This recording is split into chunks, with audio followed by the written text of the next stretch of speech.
Hi everyone, welcome to our webinar about fungi. Today we are going to have Deena J Kestenbaum, who is our project's horticulturist, and I'm just going to tell you a bit more about her in a minute. We're the Finchley Pollinator Project. We are a voluntary group working in Finchley, North London in the UK. And we have two major initiatives every year. We have one thing going on in autumn right now, and the other one in spring and summer. And the autumn, what we've been doing is we've been focusing on bulbs as well as wildflower seeds. So we call our initiative, our autumn initiative, Buzzy Bulbs Meadows. And we've been working with community spaces, and overall we've planted almost 6,000 pollinator-friendly bulbs in local community spaces. We've also encouraged local households to plant mini meadows, and 70 households have heard our calls and planted such meadows. So we're really, really happy about all these different initiatives and achievements.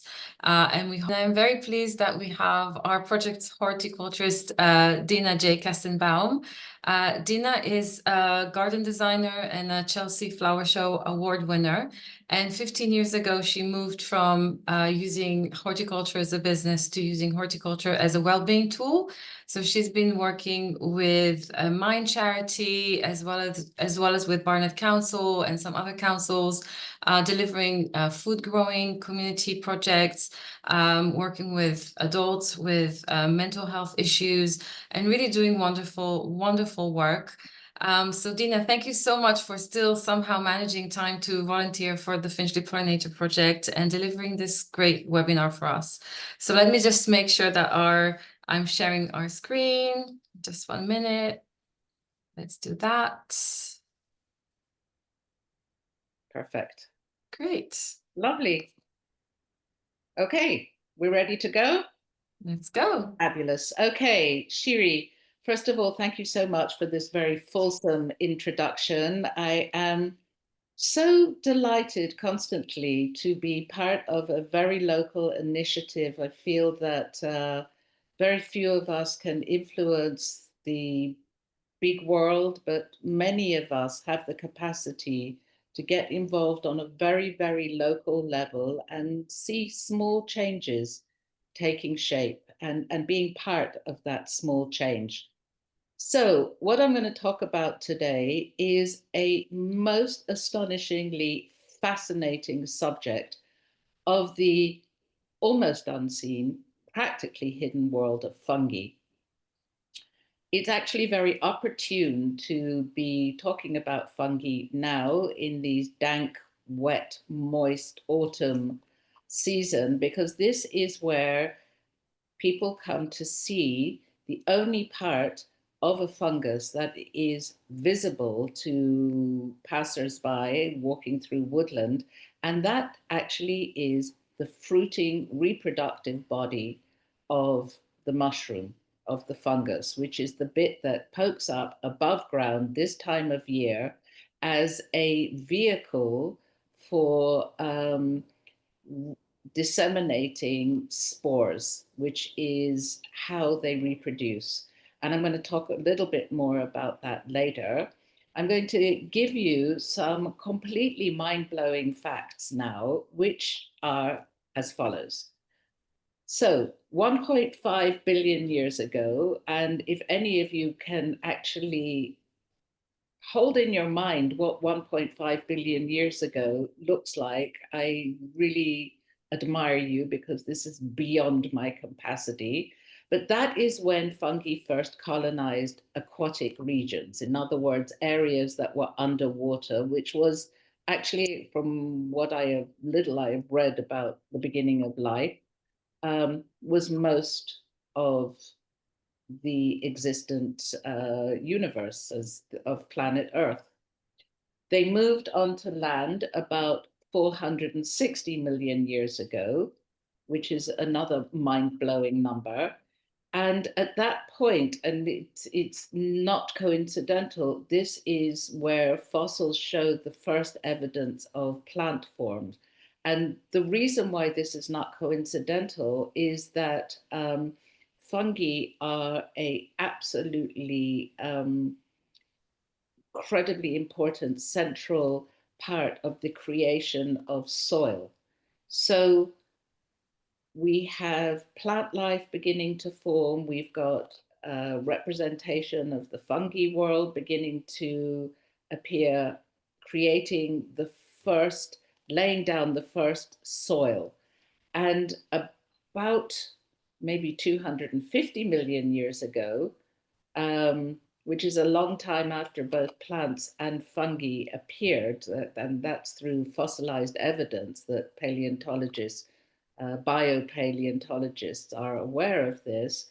There seems to have been the beginnings of a symbiotic relationship between fungi and plants. In other words, a relationship that was mutually beneficial, where both parties in the relationship were gaining something that they couldn't produce themselves. And fungi, it's thought, were acting as the roots of plants. So, in other words, the fungi were indelibly part of the structure of plants beneath the soil, and they were dissolving rocks through their own root system and providing minerals, um, which is how they managed to help plants anchor onto the soil. And even when plant roots became established and they were anchored into the soil via their own root system, not dependent on a kind of adjunct of fungi, that symbiotic relationship remained. And the outcome is that not only are there possibly innumerable types of plants, many have been documented, but many probably are still unknown to humans. And it's the same with fungi. So if we go to the next slide, please, we can have a look at some of the many different shapes and sizes of fungi. And as I mentioned before, what you are seeing above ground is an absolute fraction of the entire fungal body. And what's amazing to look at just these few examples, is that there are so many different shapes. And what this image is probably not really depicting well is the numbers of colors that fungi appear in. I went on a fungi identification training in Epping Forest a couple of weeks ago, and just within an expanse of maybe 300 square meters were fungi of all different colors. There were reds, there were purples, there were yellows, there were oranges, quite something. And as a horticulturalist, I tend to be looking above ground level, kind of flower, tree, and shrub level. This is one of the first times I think that my attention was focused absolutely on the ground around where my feet were planted. And you become aware of a whole world that, unless you are particularly interested in, or somebody has suggested to you, look at this, I think many of us just don't see. Um, so fungi are in a category or a kingdom, which include a whole bunch of different kind of fungi. So we're going to talk today, or mainly I'm going to talk today, about mushrooms, but there are toadstools, which are poisonous mushrooms. There are rusts, yeasts, all the yeast in the air that is captured when you're making sourdough, or yeast that is manufactured that you use to make raised baked goods.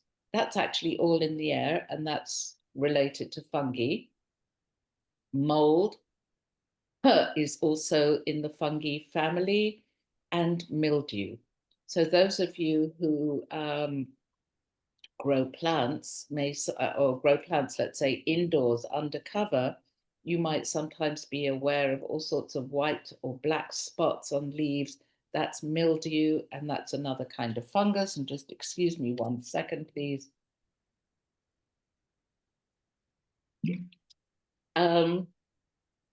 They are of enormous environmental importance and huge medical importance too.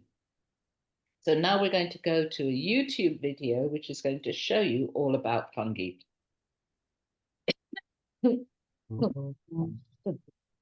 Fungi just have this potential to unlock biological material that's a waste product in our civilization and convert it into something else. So that's what's exciting. And everyone's like scampering onto this bandwagon to try to catch up.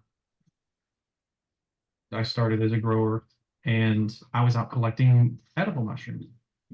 That would be all I was interested in, the edibility, the economic factor. You know, I can sell this mushroom to make money. This one's definitely sellable. Smells really good. It's just untapped completely. That one? Oh, that's the best. All the meantime, I'm focused on this one mushroom in the woods. Out there, I'm passing thousands, and I've got my blinders on. Now, all I'm interested in is all those little brackets and fungi.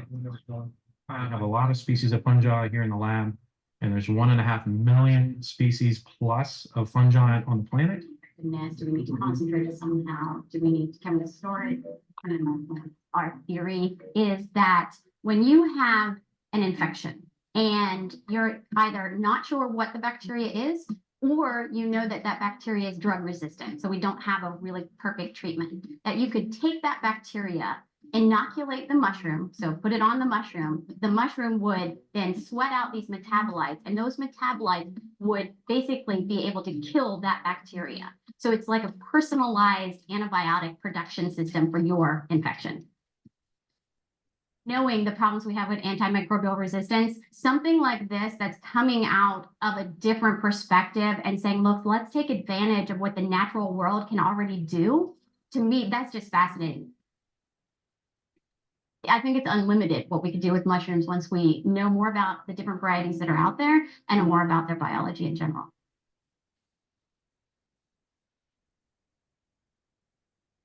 Right now, Haiti has been completely deforested. And so part of the process of developing requires building materials.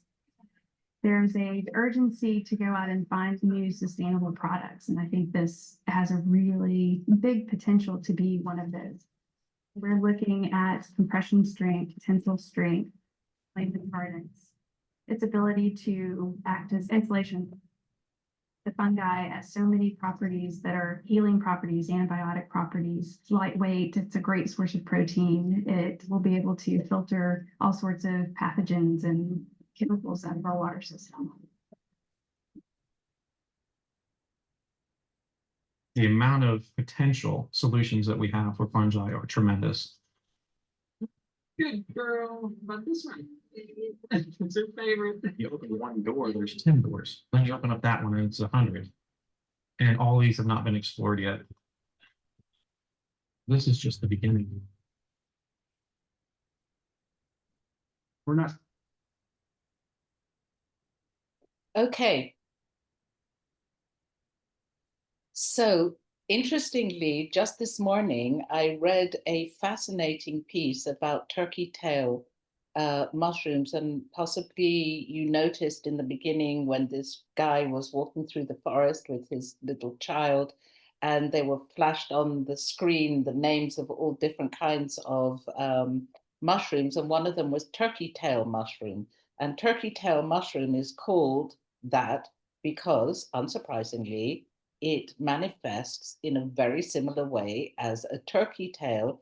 And it seems that research is advancing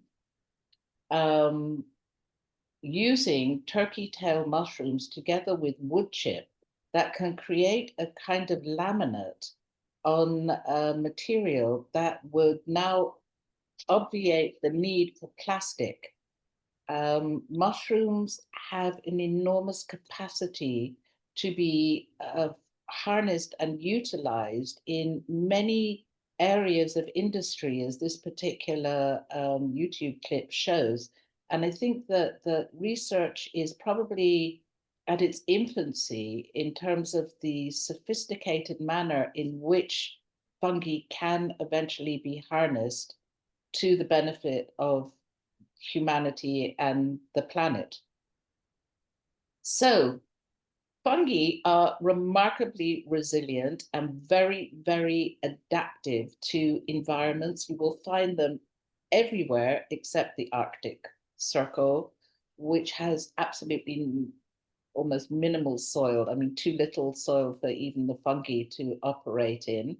And their range of sizes is from the microscopic. So as you're sitting in your living room, you are surrounded by yeast, which is fungal form. The biggest fungus is adorably named the humongous fungus and is found in Oregon. It's several miles long and wide, and the next clip will give you a bit of insight into the humongous fungus. Imagine you're stepping through an ordinary forest, not realizing that beneath your feet sprawls a life form larger than the tallest blue whale, even greater than a giant sequoia tree. You're not in the middle of an extraordinary science fiction plot, but experiencing a reality nestled in the Blue Mountains of Oregon, USA. Introducing the humongous fungus Armillaria ostoya, the largest living organism by biomass. This persistent consumer has been dining on coniferous forests and progressively enlarging its kingdom for over 2,000 years, but there's no need for alarm. This massive entity doesn't represent a threat. Instead, it serves as an essential cog in the wheel of our ecosystem, disintegrating wood into nutrients that foster new life. So whenever you find yourself exploring a forest, bear in mind, you could be stepping on an enormous invisible empire of fungi, silently molding the world as we experience it. Which is quite remarkable. I mean, there's something so fabulous, isn't it, to know that so much activity is happening above us, around us, beneath us that we don't know about, and finding out about it is completely thrilling. So there are approximately 100,000 different types of fungi globally. And as I said before, most likely many, many more that are yet to be discovered. And there are about 17,000 different kinds just in the UK. Scientists believe that there must be millions more, many, many zeros more after the one, of unidentified fungi waiting to be discovered. So because fungi do not move in the same way that plants are static, they're immobile, they were originally classified in the same category as plants. In 1735, a remarkable natural scientist, a Swedish man called Carl Linnaeus, actually classified all living things, classified them into categories that are used still to this day to understand the nature of any kind of living object. And the biggest category, and let's just remind ourselves that Carl Linnaeus was a male, and therefore he attributed the largest category as a kingdom. It didn't occur to him that it could have been a queendom, because many living organisms are also female. But be that as it may, they were originally classified as plants.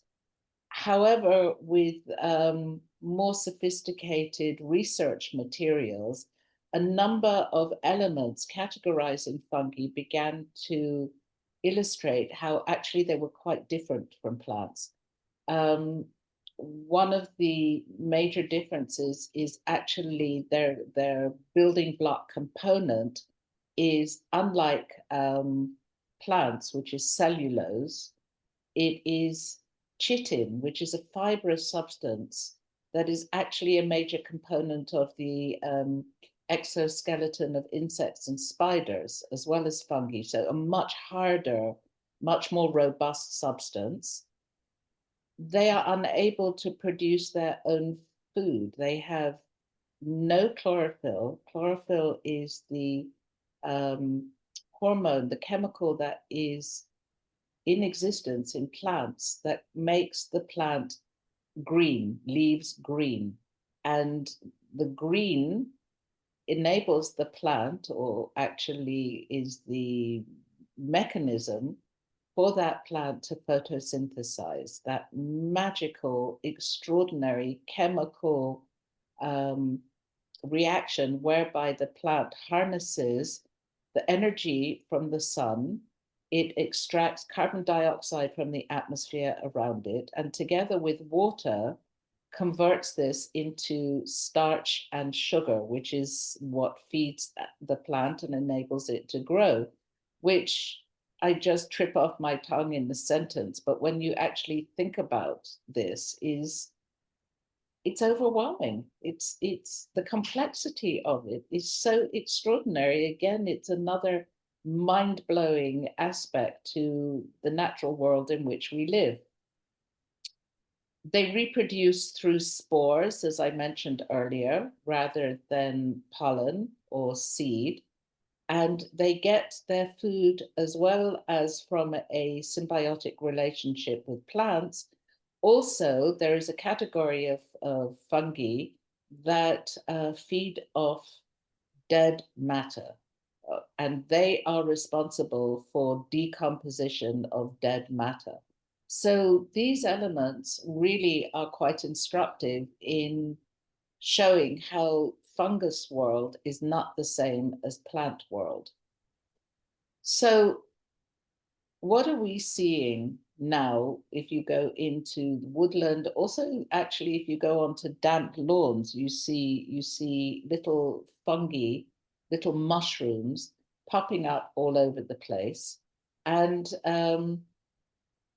that is just a tiny element of what is in existence, which is predominantly under the ground. So if we have a look at the next slide, this illustrates in enormous magnification what is existing underground, which is this network of little rootlets called hyphae.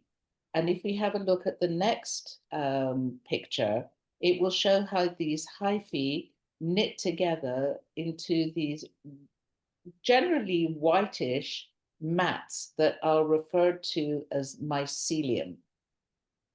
So the filament-like whitish threads of hyphae kind of intertwine together to form mycelium. And this is the vegetative, which is a word that I love with all those T's, non-reproductive part of the fungus. So the mushroom that's above ground is the reproductive organ. What is below ground is kind of the operational part of the fungus. The hyphae are so tiny that they exert, and this seems like a contradiction in terms, an enormous pressure, hydrostatic pressure, which is the fluid within the cells of the hyphae that drive movement and are met by gravity. And if I was a chemist, I could explain this in better detail. I'm not a chemist, so this is the best I can do to help you understand this. But the fact is that they have this capacity, these tiny filaments, of actually piercing root systems of plants. And this is what generates this symbiotic relationship, in that they have a mutually beneficial interaction. When the environmental conditions allow, and that is this time of year, so rainy, damp, moist, not too freezing, the mycelia push up their fruiting reproductive bodies, which are the mushrooms, which are full of trillions and trillions of spores that are disseminated by wind. And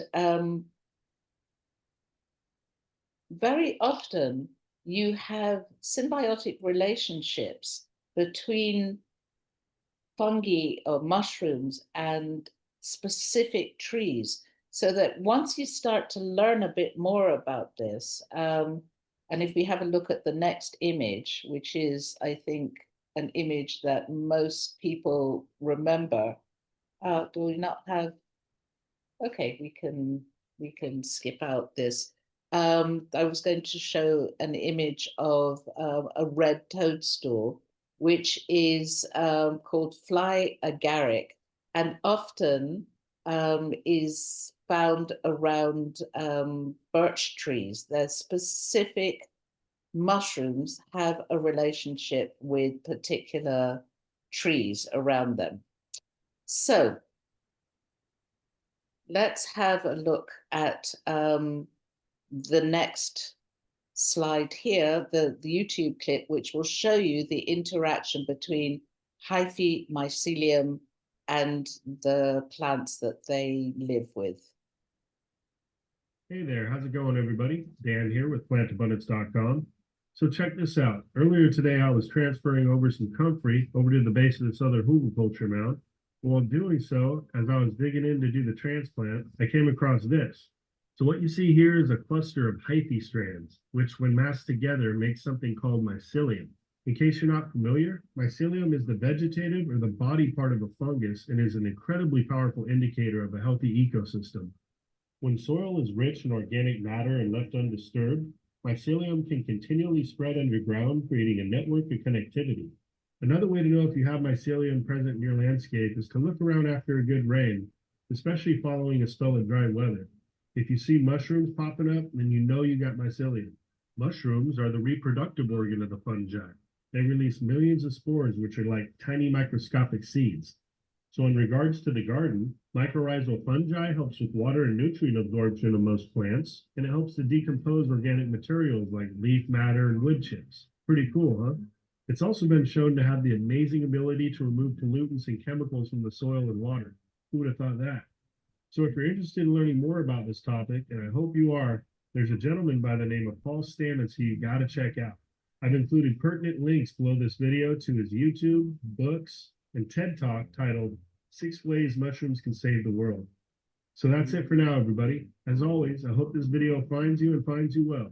Out in Actually, in terms of really influential people and important people who have contributed enormously to the layperson's understanding of the world of fungi, is a beautifully named guy called Merlin Sheldrake. And Merlin Sheldrake, a few years ago, published a book called Entangled Lives, which is so fascinating to read and will give you an insight into this world that that is very accessible. I mean, like the best of scientists, he not only has this wealth of scientific knowledge and research experience, but he writes in such a way that it becomes what he's writing about is a page turner. I mean, obviously, if you have no interest in the natural world, then you're not going to find this interesting at all. But if you have a slight curiosity about it, it's written in an incredibly accessible way and is just a font of the most astonishing information. So if this webinar does kind of spark your interest, I would highly recommend you getting this book either from the library or even buying it. So if we go to the next image, please. So I was talking earlier about specific mushrooms having a symbiotic relationship with particular trees and therefore growing in the vicinity of a particular tree. as the gentleman in the YouTube clip mentioned, that if you see the fruiting bodies, you know that there is mycelium under the soil. So boletes, which are the archetypal mushroom shape of plant, of fungus, you find under alder trees. I would really caution, however, if you know what an alder tree looks like and you see something that looks like a fungus, a mushroom growing underneath, don't presume that it's a bolete unless you really know. And the way to identify, unless you're well versed in mushroom foraging, is complicated. It has to do with the arrangement of gills, the spores, the smell, the texture.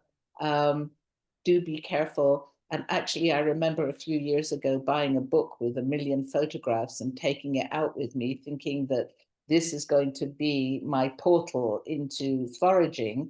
And what I realized is you come across something that looks like a mushroom in this image, and I referred to the book, and there are about 50 mushrooms that all look similar, many of them toxic, many of them had, like in big red writing, do not eat, poisonous. So unless like this Australian woman who's now serving a life sentence in jail for having poisoned her family with mushrooms,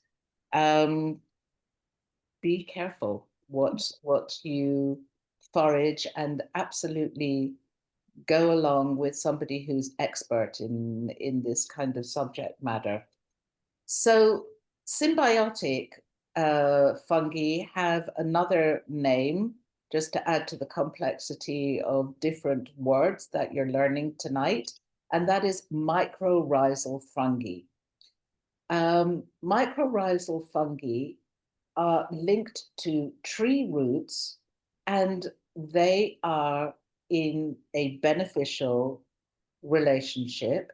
And what is it that beneficial relationship means is that they're exchanging material one to another that independently neither of the parties in this relationship could access themselves. So for the mushroom, what it's accessing from its symbiotic partner is actually all of its nutrients. All of the sugars and starches that the plant is producing is passed through the hyphae, the roots of the plant that have been penetrated by the hyphae to keep it fed, to keep it alive, actually. And in return, the fungi are doing a number of things. They're passing on all kinds of minerals that are present in the soil, particularly phosphorus, which is an important element in the development of a plant, in its growth, in its fruit, in its flower, seed, fruit production. It is passing on carbohydrates. It is also enabling the plant to access a lot more water than it would on its own. And it's kind of interesting that research has been done to show that plants that are existing in a symbiotic relationship with a very healthy presence of mycorrhizal matting are between 5 and 20 times more productive in their development, in their growth, in producing flowers and fruit. Interestingly, the only category of plant life that does not need a relationship with fungi to do extremely well are what we would term weeds, which are also what is more contemporarily understood as meadow plants and flowers. And for any of you who have undertaken the recent challenge of 60 meadows in 60 days, will know from the instructions that were disseminated is that we were told only use highly depleted soil that has almost no nutrient in it at all. And highly depleted soil is depleted because there's a complete absence of fungi, the matting of fungi there. And the reason for that is that meadow plants, meadow flowers, weeds have evolved over millennia to live in the margins of soil, so that you see it very often on verges of in roadsides, along the edges of fields where there is very little nutrition, and that's how they do very well in disturbed soil that is trampled over by cattle, for example, or trodden by feet of any sort of animal or human life. That is their optimum environment. And that if you sow meadow seeds into nutritious soil, they actually won't germinate. They're overwhelmed by all of the plethora of chemicals that are made available. So if we go on to the next image, this is chanterelles, which are highly desirable and very delicious and cost a lot of money in stores. And if you go along with somebody who knows how to identify chanterelle, you'd be doing very well if you took home a basket of that. And if we go on to the next image, this is going to illustrate exactly what I've been talking about, this relationship between the fungus and the plant. Forest, some closer than others. Fungi usually grow close to certain plants. This can only be explained by taking a look under the earth. This is where the fungus, in the form of a huge network of threads called the mycelia, runs through the earth, connects with a root system of neighboring plants, in this case, a beech tree. Innumerable threads create a dense network around the tree's outermost fine roots. Through the widely branched mycelium, the fungi can very efficiently absorb water and minerals, including phosphorus and nitrogen, through the individual threads, transport them straight into the tree roots. From there, the water and minerals are transported into the leaves. In the cells of the leaves, photosynthesis takes place, creating dextrose from water, carbon dioxide, the sun's energy. So much dextrose is produced that it's more than enough for the whole beech tree. What is left over, which can be up to a third, is transported underground. For fungi, this process is essential for survival, as they themselves cannot produce any dextrose. This form of symbiosis is called mycorrhiza. There are advantages for both partners. The fungi helps the tree to absorb water, and in return, it gets dextrose to survive and grow. In the root system of a tree, there can be more than 30 types of mycorrhiza fungi. They create a network between the trees. Via this fungal connection, a strong tree can supply its weaker neighbors with nutrients. Some mycorrhiza fungi can even coexist with many different plants, an ingeniously designed underground network.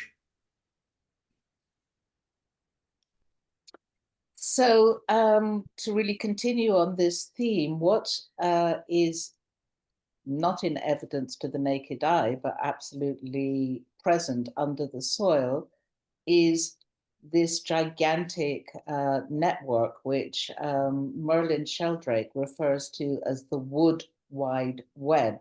So these mycelia, the mycelia mats, are connecting numerous plants across a very, very wide range of wide-ranging area.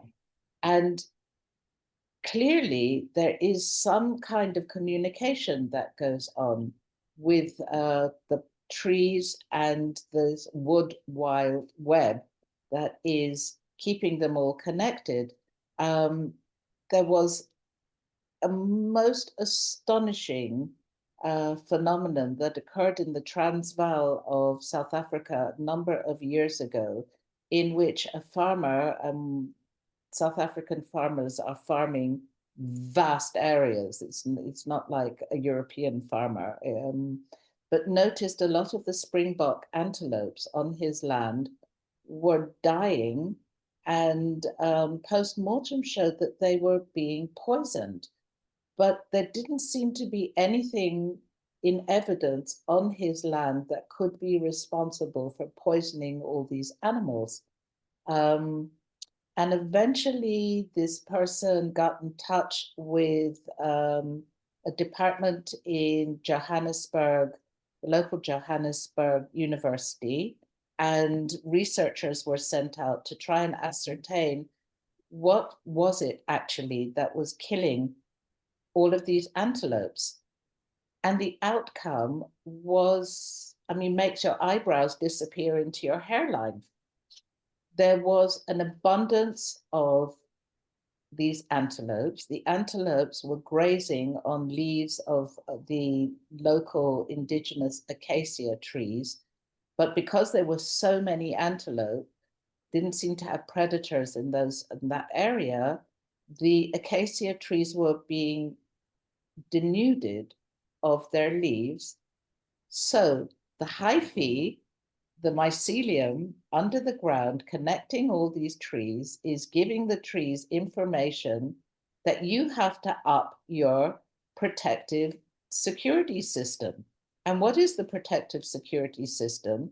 It's the production of tannin. Now, the leaves of the acacia tree had tannin in them, but it transpires that because the trees were under such enormous threat, they began to produce toxic levels of tannin that were killing off the springbok antelopes. And therefore, the trees were being left alone to produce as many leaves as they like, which is just amazing. And I think also raises the question, to what extent is plant life or animal life, the kingdom of fungi and the kingdom of plants, which are considered to be non-sentient, in other words, have no thought? Maybe that's not quite correct.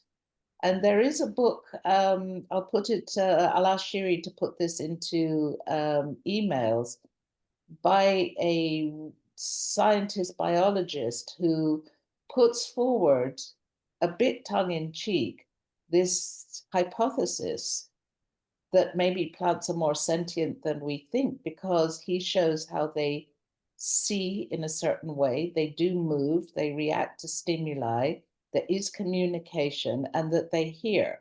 So that's also another interesting book to read. Anyways, we will press on because that's not entirely my subject matter for today. So this is the fly agaric, the familiar toadstool. Excuse me 1 second. Which lives in association with birch trees, which to humans is tremendously toxic. I mean, you do not want to be eating this, otherwise you die a very unpleasant death. But reindeer of the Arctic Circle not only can eat this, but enjoy a quite pleasurable high from eating fly agaric. And the Sami reindeer herders, who live in very close contact, and they have quite a symbiotic relationship with reindeer,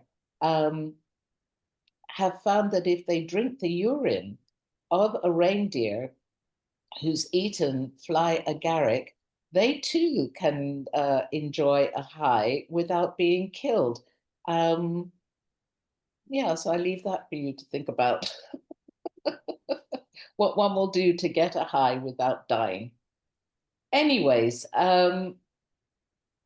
one of the outcomes of much more research and understanding of what mycorrhizals do in the soil has led to a new school of thought about how do we interact with the soil as gardeners. And from here has come the new philosophy, or fairly new, it's not, groundbreakingly new, to use a pun, is the no-dig method. In other words, to try and disturb the soil as little as you possibly can, because in sticking your spade into the soil and undertaking what used to be a very popular and highly, conservatively accepted method of soil preparation, both in autumn and in spring, was to dig over the ground, like dig like mad. I mean, City and Guild's level 1 horticulture still has double digging as one of its units, which is quite ridiculous. And I used to teach this, but I never did that particular module, because not only is it destroying the structure of the soil, but it's also killing off all of the tiny micro organisms that live in the soil that add to plant health. So the no-dig method is actually, instead of going down into the soil, is suggesting that you layer layers of cardboard, compost, organic matter up and up and up and up to create a highly nutritious planting bed. I think probably it's a system that is used more easily in an allotment situation. I think it's hard to actually create this in a garden situation, but it is something to think about, just not disturbing the soil too much. And when you want to plant, just dig a hole for that particular plant and don't dig up everything madly around it. The no-dig method also is dependent on the next category of fungi, of mushrooms that I want to talk about, are saprophytic fungi. And if we go to the next picture, we can go on to the next one, actually. This is an image of saprophytic fungi that you see growing all over a dead tree trunk. Saprophytic fungi you very often find as brackets, which is how you would describe the way this particular emanation of fungus is coming off the tree, like a bracket, like a shelf. And what saprophytic fungi do is they are gaining their nutrients from feeding off dead material, dead organic material. Now, that can be plants, but it can also be any kind of living creature that dies. And I mean, you wonder, why are we not crunching through eyebrow levels of fallen leaves and the plant matter, not to mention gabillions of human bodies and snails and cats and rats and anything else that lives and then dies. That is due to the activity of saprophytic fungi. They break down and recycle dead plant material and animal material. And the fruiting bodies you see on dead trees, on leaf litter, on animal bones, and even feces is what is ensuring that we can actually pretty much walk in a straight line without a shovel to tunnel our way through dead material.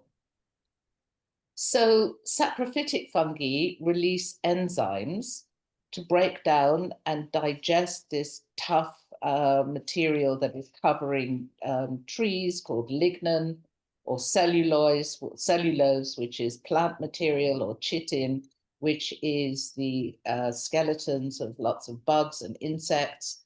And it turns this into a simple, soluble compound, which can be absorbed not only by the saprophytic fungus itself, but also by plants in the form of nutrients. So they play an absolutely critical central role in making sure that organic matter doesn't accumulate, and is essential in recycling nutrients such as carbon and nitrogen. And let's have a look at the next YouTube clip.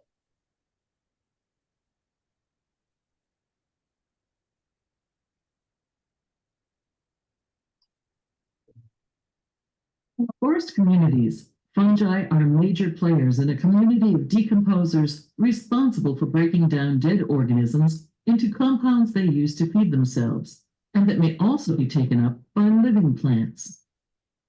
Along with bacteria and many invertebrates, fungi help to decompose animal remains. But fungi are the primary and most important actors in the decomposition of dead plant material. Their tentacle-like hyphae penetrate tough plant tissue in leaves and wood and secrete chemical enzymes that degrade it. Simple carbon compounds, such as starches and sugars, are released and absorbed by the hyphae as food. In fact, the initial stage of wood decomposition is accomplished almost exclusively by specialized fungi. As fungal decomposition breaks down plant material, it provides habitat and food for small animals and allows bacteria to access resources such as nitrogen and phosphorus. The bacteria further process these elements into a form accessible to living plants. Decomposition plays a critical role in the carbon cycle. Fungi feed on the carbons in dead plant and animal remains, and in the process release CO2 into the atmosphere, where it is taken up by plants to carry out photosynthesis. Quite amazing, isn't it? And then let's go on to the next clip, which is wonderful, wonderful David Attenborough showing some remarkable stuff. These are the fruiting bodies, essential links in the cycle of life. Okay, we can leave it here. Thank you so much. So we are now going to go to the final category, which are parasitic plants. And we can go to the next slide, please. We don't need to go to this one. We'll go through to the next. Yeah, we'll have a look at this in a minute. So parasitic plants, like any parasitic relationship, is when one party is benefiting at the expense of the other. And there is a large, large world of parasitic fungi that exist on every living organism, including the human body. I don't know if any of you have ever had yeast infections. That's a fungus feeding off our bodies. Infections on the skin that you need a fungicide for. That is a fungus feeding off the human body, in which the human host is deriving absolutely no benefit at all. You've got parasitic fungi existing as all sorts of sooty molds and black molds on plants, in which they are feeding off the plant at the expense of the plant. The plant will die.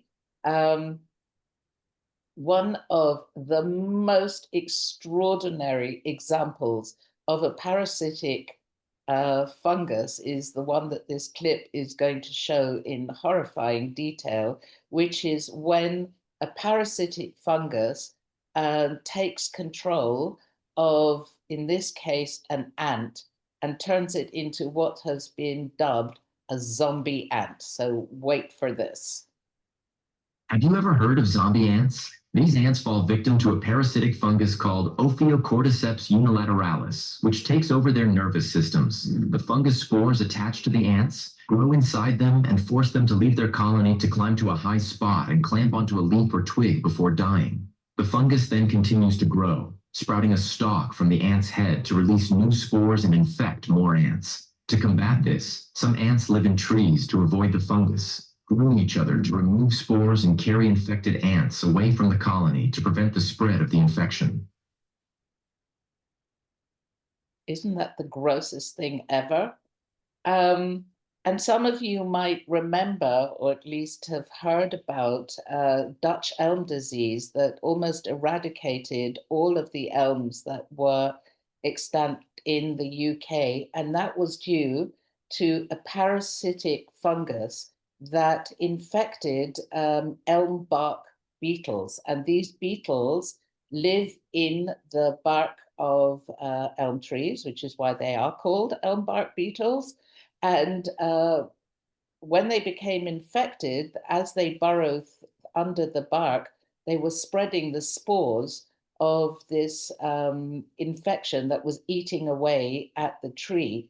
And at the time, in the 70s, there was no known antidote to Dutch elm disease, which unsurprisingly came from Holland. And there was an almost complete eradication. Subsequently, there has been a lot of research into how to create fungal or parasitic resistant elms, and there's been quite a lot of success in reintroducing resistant elms into the UK. Because what was happening is that the spores of the fungus were being introduced by the beetles into the channels that the tree uses, or any plant uses, for water and nutrients. These are sort of weeny pipes inside the plant that are called xylem and phloem. And they were releasing toxins and causing the vessels. Just one moment. I'm so sorry. I have to let my dog out. And this was infecting the entire tree. So this pretty much brings to an end the three elements of the mushrooms that we see around us today. And when I say today, I think it is, we are really lucky to be living in an area, or maybe some of you are coming from outside the Finchley area, where there is actually a lot of woodland, and you really may use this webinar as a kind of springboard to becoming more aware of what you're seeing as you walk through woodland with or without a dog. So I want to finish off by showing you a couple of images from this past year's Chelsea Flower Show, where the two winners, the Evadne Intelligent Garden and the Pathway Garden, were both using and harnessing fungi to use as building blocks to create part of the hard landscaping. So in this case, you can see that the pavilion here has been, well, you can see the pavilion, and I can tell you that it has been made by using the fungus as a construction material. And in the next garden that we're going to see an image of, this is the Pathway Garden.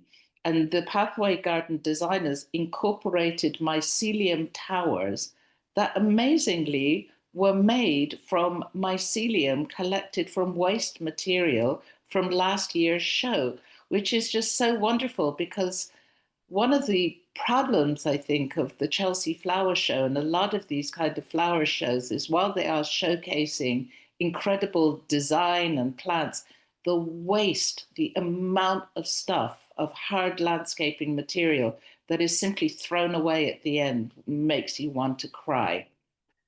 So this is the way forward. Fungi to be used in construction to replace plant material. There is research that shows how fungi can be used in water elements to get rid of plastic that's been dumped into the sea and into waterways.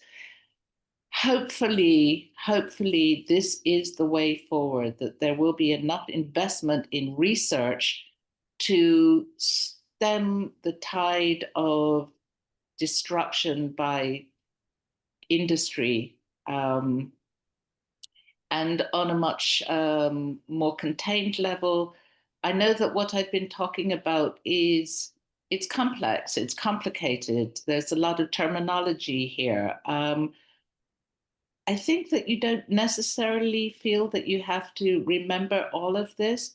I think that if you go away from this seminar, this webinar, feeling astonished at the complexity, the sophistication, and the extraordinariness of the natural world, I think that that is the overarching purpose of these webinars. So I'd like to thank you very much for giving your time.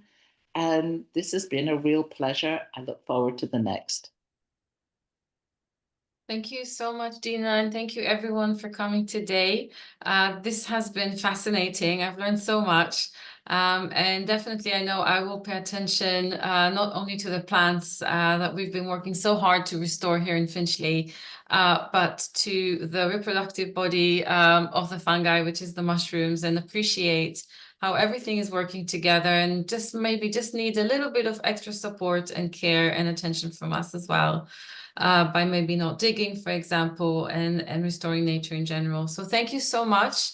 And we look forward to seeing you in the next webinar or the next workshop that we organize if you're local to our area. Take care. Bye, everyone.